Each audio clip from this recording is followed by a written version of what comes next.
ஸ்ரீமதே ராமானுஜாய நமஹா. இதுவரையிலும் ஸ்ரீபாஷ்யத்துல 4 அதிகரணங்கள்ல பார்த்துள்ளோம். ரொம்ப நாள் ஆயிடுத்து. பிறகு இப்போ 5வது அதிகரணம் பார்க்க ஆரம்பிக்க வேண்டும். முதல் 4 அதிகரணங்கள் சதுசூத்ரி என்று சொல்லுவார்கள், உபோத்காதம் என்று சொல்லுவார்கள்.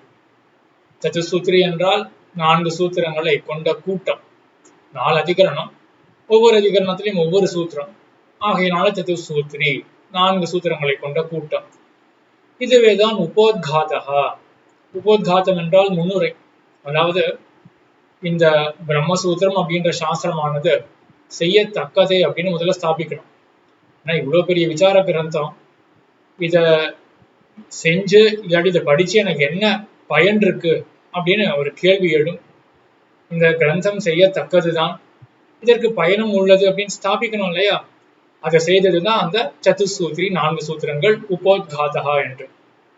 எப்படி செய்தது அந்த 4 சூத்திரங்கள் என்றால், முதல்ல என்ன சந்தேகம் எழுந்தது? வேதவியாசர் என்ன பண்றார்? பிரம்ம விசாரம் பண்றார். வேதாந்தத்துல உபனிஷத்துல சொல்லப்பட்ட அந்த பிரம்மத்தை பத்தி விசாரம் பண்றார் அப்படின்னு ஆரம்பிச்ச உடனே என்ன ஆக்ஷேபம் எழுந்ததுன்னா, பிரம்மன்றது சித்த பொருளாச்சு, இருக்கக்கூடிய ஒரு பொருளாச்சு, அதை பத்தி சப்தமானது, வேதாந்தம் என்கிற சப்தமானது சொல்லுமா அப்படின்னு கேள்வி எழ அதை கண்டித்தார் வேதவியாசர் ஜிக்ஞாசாதிகரணத்துல. உங்க பூர்வபக்ஷம் என்ன, சித்தாந்தம் என்ன என்றெல்லாம் எல்லாருக்குமே ஞாபகம் இருக்கும் என்ற நம்பிக்கையோட மேல போற. அப்படி ஒரு கால் பார்க்க வேண்டியதாக இருந்ததுன்னா இந்த பிளேலிஸ்ட்ல இருக்கக்கூடிய முதல் சில வீடியோஸை பார்க்க வேண்டியது.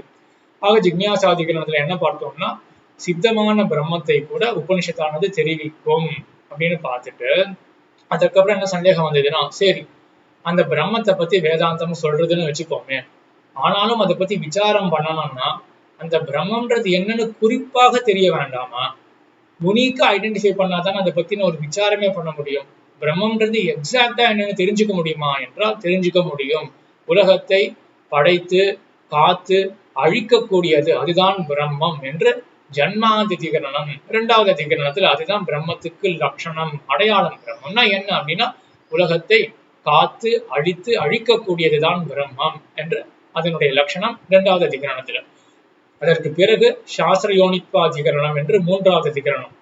அங்க என்ன சந்தேகம் எழுந்தது என்றால், அப்போ உலகத்தை படைக்கின்றது பிரம்மம், அந்த பிரம்மத்தை பத்தி வேதாந்தத்தை கொண்டு விசாரம் பண்ணணும் அப்படின்னு வந்திருக்கீங்களே, இதுக்கு வேதாந்தம் எதற்காக?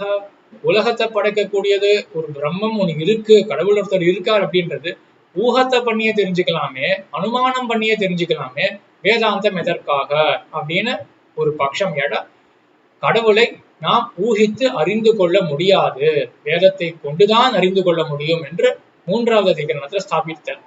அதற்கு பிறகு 4ஆம் அதிகரணம் சமன்வயாதிகரணம்.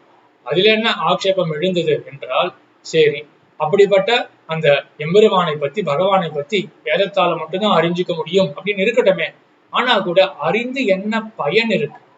ஏன்னா மறுபடியும் அந்த எம்பெருமான்றவன் சித்தமான வஸ்து, ஏற்கனவே இருக்கக்கூடிய ஒரு வஸ்து. எப்போ ஒரு சொல்லுக்கு பயன் ஏற்படும் என்றால், செய்யாத அப்படின்னு சொன்னாதான் அந்த சொல்லுக்கே பயன் இருக்கும். ஒருத்தர் நம்ம இடத்துல வந்து இன்னார் இப்படிப்பட்டவர், இந்த குணத்தை உடையவர், இந்த குணத்தை உடையவர் அல்லர், இந்த தாழ்ந்த குணத்தை உடையவர் அப்படின்னு நம்ம இடத்துல புகார் சொல்லும் பொழுது நமக்கு என்ன தோணும்? என்னிடத்துல எதுக்காக சொல்றீங்க அப்படின்னு கேட்க மாட்டோமா? என்ன பிரயோஜனம் அப்படின்னு கேட்க மாட்டோமா? ஆனா இத பண்ணு, இங்க போகாத, இங்க போ அப்படின்னு சொன்னா இப்ப நமக்கு புரியும். அங்க போனா எனக்கு ஏதோ ஒரு நன்மை இருக்கு, அங்க போகாமல் தவிர்வேன் என்றால் ஏதோ ஒரு துக்கமானது எனக்கு தவிர்க்கப்படும் அப்படின்னு நம்ம புரிஞ்சுப்போம் இல்லையா? இதுதான் அங்க சொல்றான் அந்த 4வது அதிகரணம் சமன்வய அதிகரணத்துல இருக்கக்கூடிய அந்த ஆட்சேபம் என்ன எழுது என்றால், பிரம்மமானது ஏற்கனவே இருக்கு, அது அப்படி இருக்கு, அப்படி இருக்குன்னு சொல்றதுனால அதை கேட்கிறவர்களுக்கு என்ன பயன்? அப்ப எதுக்காக விசாரம் பண்ண வேண்டும் அந்த பிரம்மத்தை பத்தி என்ற கேள்வி வர, அதுக்கு எம்பெருமானார் என்ன பதில் உரைத்தார் என்றால், பிரம்மத்தை பத்தி கேட்கும் பொழுதே ஆனந்தமாக இருக்கும். மற்ற இடத்துலலாம் எப்படின்னா, ஒரு செயலை செய்த பிறகு ஆனந்தம். ஒருத்தர் சொல்ல, நாம் அந்த செயலை செய்ய, அதற்கு பிறகு நமக்கு ஆனந்தம். ஆனா இங்க அப்படி கிடையாது. பிரம்மத்தை பத்தி கேட்கும் பொழுதே ஆனந்தம். அப்ப அப்படிப்பட்ட ஆனந்தமயமான பிரம்மத்தை பத்தி ஏன் விசாரம் பண்ணக்கூடாது என்று ஆக, இப்படி பிரம்ம விசாரம் செய்ய தகுந்தது, அதற்கு பயன் இருக்கு என்று இவ்வளவு ஸ்தாபித்தாயிரத்து 4 சூத்திரங்களால. இனி மேற்கொண்டுதான் சரி அந்த பிரம்மம் எத்தகையது அப்படின்னு மேல அந்த பிரம்மத்தை பத்தி நான் விசாரம் பண்ண போறோம் என்று ஸ்ரீபாஷ்யம் இனிமேல் தான் ஆரம்பிக்கிறது. இதற்கு மேல் இல்லாம எம்பெருமானுடைய திருக்கல்யாண குணங்கள் தான் நிறைய குட்டி கிடக்கும், நிறைய வரும். எம்பெருமானுடைய திருக்கல்ய குணங்கள் தான் முன்னாடி சொன்னா போலவே ஒரு அனுபவ கிரந்தமாக தான், திருவாய்மொழியை போலதான் மேற்கொண்டு ஸ்ரீபாஷ்யமானது போகும். இந்த ஸ்ரீபாஷ்யத்தை நம்ம இந்த முதல் அத்தியாயத்தை ஆச்சாரியர்கள் 2 விதமாக பிரித்து காண்பிக்கிறார்கள். ஆக 5வது அதிகரணத்துக்கு போறதுக்கு முன்னாடி இந்த அத்தியாயமானது எப்படி பிரிக்கப்பட்டிருக்கு அப்படின்றத பார்த்து விட்டுட்டு அதுக்கப்புறம் 5வது அதிகரணத்துக்கு நாம் செல்லுவோம். ஸ்ரீபாஷ்யத்துல 4 அத்தியாயங்கள் உள்ளன அப்படின்றத ஆரம்பத்திலே பார்த்திருக்கோம். 4 அத்தியாயங்கள் கொண்டது ஸ்ரீபாஷ்யம். ஒவ்வொரு அத்தியாயத்திலும் 4 பாதங்கள் இருக்கு என்று 16 பாதங்கள் மொத்தம் ஸ்ரீபாஷ்யத்துல. 4 அத்தியாயம், ஒவ்வொரு அத்தியாயத்திலும் 4 பாதம் என்று. இப்ப நம்ம இருக்கிறது முதல் அத்தியாயத்தினுடைய முதல் பாதம். இந்த முதல் அத்தியாயத்தை எப்படி பிரிக்கணும் என்றால் 2ஆக பிரிக்கிறார்கள் ஆச்சாரியர்கள் தான். ஒரு பாதம் முதல் பாதம், மீதமுள்ளவை 3 பாதங்கள். அது திரிபாதி என்று சொல்லுவார்கள். ஆக முதல் பாதம், அப்புறம் திரிபாதி 1, 3ன்னு பிரிச்சுக்கணும். முதல் பாதம் அதுல அயோக விவச்சேதம் சொல்லப்படுறது. திரிபாதி 2, 3, 4 சேர்ந்த பாதங்கள் இருக்கு இல்லையா, திரிபாதி அப்படின்னு பெயர். திரிபாதினா 3 பாதங்களினுடைய கூட்டம், திரிபாதி அப்படின்னு அர்த்தம். 2, 3, 4 அந்த 3 பாதங்களை சேர்த்தால் அங்க அந்நியோக விவச்சேதம் என்று சொல்லப்படுறது.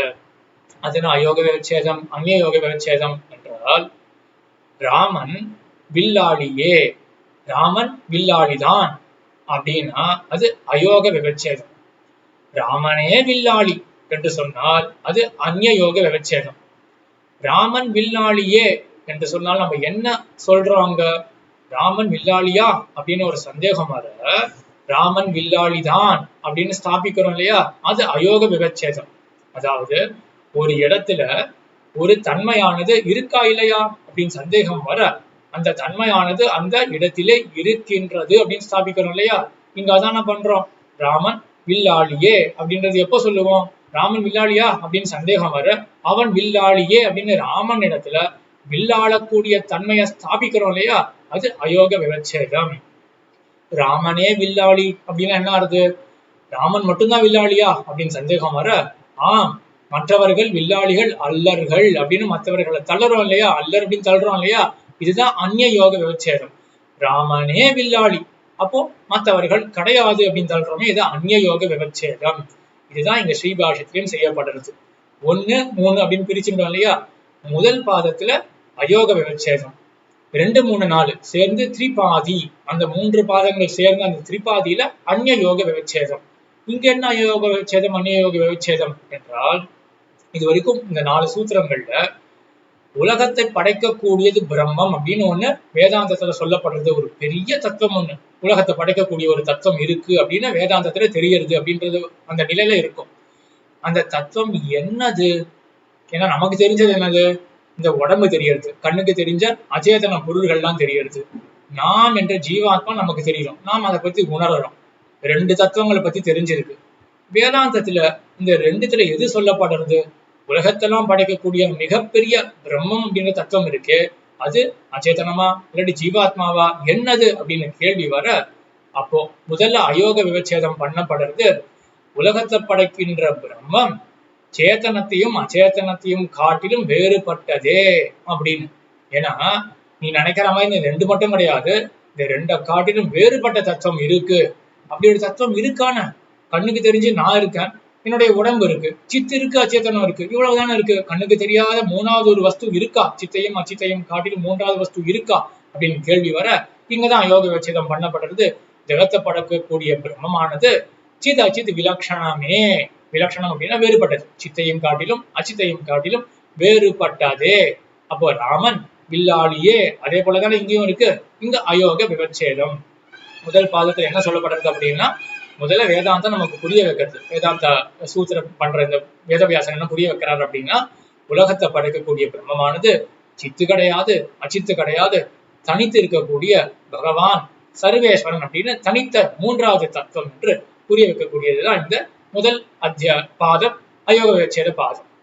திரிபாதியில என்ன பண்றது, 2, 3, 4 அந்த 3 பாதங்களை சேர்த்தால் அங்க என்ன சொல்லப்படுறதுன்னா, ராமனே வில்லாளி அப்படின்னு தானே அங்க பார்த்தோம் ராமன் விஷயத்துல. அதே போல இங்க என்னன்னா, சிதச்சித் விலக்ஷணமே ஜெகத் காரணம், சிதச்சித் விலட்சணமே ஜெகத் காரணம் அப்படின்றதுதான் இங்க அந்நியோக விவச்சேதம் இந்த மூன்றாவது திருப்பாதியில பண்ணப்படுறது. ஆக சித்தையும் அச்சித்தையும் காட்டிலும் வேறுபட்ட அந்த ஒரு சர்வேஸ்வரன்ற தத்துவம் தெரிஞ்சு போயிடுது இல்லையா? முதல் பாடத்தை படிச்ச பிறகு அந்த தத்துவம் இருக்கே அது மட்டும்தான் ஜெகத்துக்கு காரணம். அப்போ அங்கங்க வேதாந்தத்துல இங்க ஜீவாத்மாவே ஜெகத் காரணம்னு சொல்றா போல இருக்கே, இங்க அச்சேதனமே ஜெகத் காரணம்னு சொல்றா போல இருக்கே அப்படின்னு சந்தேகம் வர கிடையாது அப்படின்னு தள்ளி விடுறதுதான் அந்நியோக விவச்சேதம் திரிபாதியில சொல்லக்கூடிய விஷயம். ஆக என்ன ஞாபகம் வச்சுக்கணும், முதல் அத்தியாயத்துல 4 பாதங்கள் உள்ளன. எப்படி 4 பாதங்களை பிரிக்கணும்? 1, 3ன்னு பிரிக்கணும். முதல் பாதம் அயோக விவச்சேத பாதம், அதாவது ஜெகத் காரணமான பிரம்மம் சித் விலட்சணமே அப்படின்னு சொல்றதுதான் அயோக விவச்சேதம். ஆக ஜகத்தை படைக்கக்கூடிய பரம்பொருளானது அது சித்து கிடையாது அச்சித்து கிடையாது, தனித்த ஒரு தத்துவம் அப்படின்னு முதல்ல ஸ்தாபிக்கிறோம் இல்லையா? இந்த இடத்துல இந்த தன்மை இருக்கு, எப்படி ராமன் இடத்துல வில்லாளும் தன்மை இருக்குன்னு ஸ்தாபிக்கிறது போல ஜகத்தை படைக்கக்கூடியது வேறுபட்ட அந்த தனித்த வஸ்து தான் அப்படின்னு முதல்ல ஸ்தாபிக்கிறோம். அது அயோக விவச்சேதம். அப்புறம் திரிபாதியில 2, 3, 4 பாதங்கள் சேர்த்து திரிபாதியில என்ன பண்றோம் என்றால் அந்த சிதச்சித் விலட்சண வஸ்துவே ஜகத்துக்கு காரணம், அப்ப மற்றது கிடையாது அப்படின்னு தள்ளிவிடணும். அச்சேதனமும் கிடையாது சேதனமும் கிடையாது அப்படின்னு தள்ளிவிடணும். ஆக இது ஒரு விதமான பிரிவு. மற்றொரு பிரிவும் இது சுலபமான பிரிவு. மற்றொரு பிரிவும் நம்ம ஆச்சாரியர்கள்லாம் காட்டுறார்கள். முதல் அத்தியாயத்துல 4 பாதங்கள் அடைவே எப்படி வச்சுக்கணும் என்றால் அஸ்பஷ்டதர அஸ்பஷ்ட ஸ்பஷ்ட ஸ்பஷ்டதர லிங்க காணி அப்படின்னு 4 சொற்கள் தெரிஞ்ச சொற்கள் தான். அர்த்தம்னா சுலபமா புரிஞ்சிடும். அஸ்பஷ்டதர அஸ்பஷ்ட ஸ்பஷ்ட ஸ்பஷ்டதர. அஸ்பஷ்டம்னா என்ன? ஸ்பஷ்டம்னா தெளிவு, அஸ்பஷ்டம்னா என்ன? தெளிந்திராதது. அஸ்பஷ்டதரனா தெளிவே இல்லை, அற்றே இல்லை, அறவே இல்லை, அதுதான் அஸ்பஷ்டதர. அப்புறம் அஸ்பஷ்ட அப்படின்னா தெளிவில்லை, ஸ்பஷ்டனா தெளிந்த, ஸ்பஷ்டதர அப்படின்னா மிகவும் தெளிந்த. என்ன வரிசையா 4 சொல்றாரு என்றால் அஸ்பஷ்டதர இந்த முதல் பாதம் இருக்கு இல்லையா? முதல் அத்தியாயத்தினுடைய முதல் பாதம், அங்க இருக்கக்கூடிய வாக்கியங்கள் வேதவியாசர் இருக்கக்கூடிய வாக்கியங்கள்லாம் எப்படி இருக்குன்னா, இதை பார்த்தா இந்த வாக்கியங்கள்ல ஜீவாத்மாவோ இல்லாட்டி பிரதான மூல பிரகிருதி அச்சேதனமோ சொல்லப்படுறது அப்படின்னு தோன்றதுக்கு வாய்ப்பே கிடையாது. அஸ்பஷ்டதரம் இங்கெல்லாம் ஜீவாத்மாவுக்கு தெளிந்த ஒரு பிரதிபத்தியே கிடையாது. அதாவது ஜீவாத்மாவை பத்தி ஒரு தோற்றமே கிடையாதுங்க இந்த வாக்கியங்கள் எல்லாம். ஆக முதல்ல அப்படிப்பட்ட ஒரு வாக்கியங்கள் தான் எடுத்துப்பார் வேதவியாசர். அப்போ தெள்ள தெளிவா என்ன தெரியும் அப்படின்னா, அப்ப சேதனத்தை காட்டிலும் அச்சேதனத்தை காட்டிலும் வேறுபட்ட ஒரு தத்துவமானது சொல்லப்படுறது அப்படின்னு முதல்ல சுலபமா தெரிய வந்துடும். அது அஸ்பஷ்டதர, அது முதல் படி வேதவியாசருக்கு, அது சுலபமா தாண்டிடலாம். அடுத்தது அஸ்பஷ்ட, இங்க அவ்வளவு அளவுக்கு தெரியாத தன்மை இல்லை, ஓரளவுக்கு ஜீவாத்மா தெரிய ஆரம்பிக்கிறது. அப்போ இங்க கொஞ்சம் கடினமான வேலை வேதவியாசருக்கு. இந்த வாக்கியங்கள்லாம் ஜீவாத்மாவை சொல்றது அப்படின்னு ஒரு ஆட்சேபம் எழுடும். இந்த வாக்கியங்கள்லாம் பிரதானத்தை அச்சேதனத்தை சொல்றது அப்படின்னு ஒரு ஆட்சேபம் எழுடும். அதை தாண்டணும். இது எங்க? 2வது பாதத்துல 1 முதல் அத்தியாயம், அதுல 1, 2, 3, 4 அந்த 4 பாதத்தை வரிசையா பார்த்துட்டு வரும். முதல்ல அஸ்பஷ்டதர, இங்க ஜீவாத்மா சொல்றதுக்கு பிரசக்தியே கிடையாது. ஜீவாத்மானா இதுவும் வச்சுக்கணும், பிரதான அச்சேதனத்தையும் வச்சுக்கணும். இங்க சொல்றதுக்கு பிரசக்தியே இல்லை அப்படின்னு என்ன பண்ணிடுவார் வேதவியாசர்? சுலபமா இங்கெல்லாம் பிரம்மம் அப்படின்றது சித்தையும் காட்டிலும் அச்சித்தையும் காட்டிலும் வேறுபட்டது சொல்லப்படுறது அப்படின்னு சுலபமா காட்டிடுவார் இல்லையா? இது இன்னொன்னும் யோசிக்கணும். அந்த அயோக விவச்சேதம் அப்படின்னு பார்த்தோம் இல்லையா, அதுக்கு எவ்வளவு காரலேட்டடா இருக்கு, எவ்வளவு தொடர்பு கொண்டதாக இருக்கு அப்படின்றதே மனசுல வச்சுக்கணும். அயோக விவச்சேதம் என்ன பார்த்தோம்? முதல் பாதம் அயோக விவச்சேதம். இப்போ இந்த முதல் பாதம் என்னன்னு பாக்குறோம்? அஸ்பஷ்டதர அப்படின்னு பாக்குறோம். அதாவது இந்த எடுக்கப்படுற வேதாந்த வாக்கியங்கள்லாம் ஜீவாத்மாவையோ பிரதானத்தையோ சொல்றதுக்கு வாய்ப்பே கிடையாது அப்படின்னு என்ன தெரியும்? அப்போ வேறுபட்ட ஒரு தத்துவத்தை தான் சொல்றது அப்படின்னு தெரிஞ்சு போயிடுறது இல்லையா? அயோக விவச்சேதம் அப்படின்றது வந்து சேர்ந்துடும். சரி, 2வது பாதம் எப்படிப்பட்டது? அஸ்பஷ்ட. இந்த ஸ்பஷ்டம் அவ்வளவா தெரியல, அவ்வளவுதான். ஆனா கொஞ்சம் தோற்ற ஆரம்பிக்கிறது ஜீவாத்மா, பிரதானம், அச்சேதனம் இதெல்லாம் சொல்லப்படுறதோ அப்படின்னு ஒரு சந்தேகம் எடுறதுக்கு ஒரு சம்பாவனை இருக்கு. இங்க 3வது பாதம் ஸ்பஷ்டம், ஸ்பஷ்டமாவே தெரிகிறது. தெளிவா என்ன தெரியுதுன்னா இங்க ஜீவாத்மா தான் சொல்லப்படுறது, ஏதோ ஒரு கட்டத்துல இங்க பிரதானம் அச்சேதனம் தான் சொல்லப்படுறது அப்படின்னு ஸ்பஷ்டமா தெரிகிறது. இப்ப வேதவியாசர் என்ன பண்ணணும்? 3வது பாதத்துல அவருக்கு இப்ப காரியம் அதிகம், அங்க இன்னும் கடினமான காரியம்.